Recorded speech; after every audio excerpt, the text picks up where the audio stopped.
Hello everybody, this is Ed Diaz with Bank Home Loans. So today I have the distinct pleasure of introducing you to Dr. Lee Bender. She's been in the real estate business for many years. She's a top producer with Hill & Company here in San Francisco. And so please welcome her. Welcome to our little video here. Thank you, honey. So you've been in this business for a long time. We won't even mention what the numbers are. Just like I don't do the same thing. I don't tell people the exact number at all. However, as you know, this market is absolutely insane in San Francisco. And one of the things that I want to tell, just you have things in context, keep in mind that in the recession, San Francisco really didn't even drop much. So that gives you a little bit of context as to what's going on now, what we're seeing here in the Mission District as an example of property values going through the roof, and we're seeing millions of dollars being traded in just even condos going for over $1 million here in the Mission. And keep in mind, I've been here since 1968, and that was definitely not a reality out here. There were two things that we knew if you said you were from the Mission, San Francisco. One, you probably were a minority, and two, you were probably poor, right? So one of the things that I wanted to ask you is, we have a plethora of buyers out there, but there's still not a lot of inventory. So what would you tell the buyer that is watching this video on how to best prepare themselves to be successful at buying a property here in San Francisco? In any market, the rules are the same. It's all about power. The world operates on power. Business operates on power. Of course, real estate does, and of course it does in San Francisco, and it does in a seller's market, and it does in a buyer's market.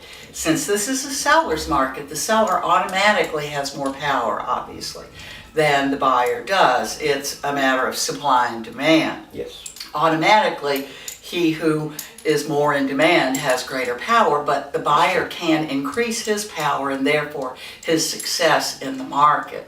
And the way he can do that is by understanding what very few people understand, and that is how to achieve more power himself. For example, an obvious example, a buyer has more cash. Okay, that can increase his power. But if you look at the reality of the situation where most of the power lies to begin with the seller and his agent, what that buyer needs to do is to effectively seduce and persuade the seller's agent. He won't see the seller. So somehow he needs to get to the listing agent. How does he do that? He does that through his own agent. Having an agent who is connected, knows everybody, has a good reputation, is trusted, knows what they're doing. Is liked?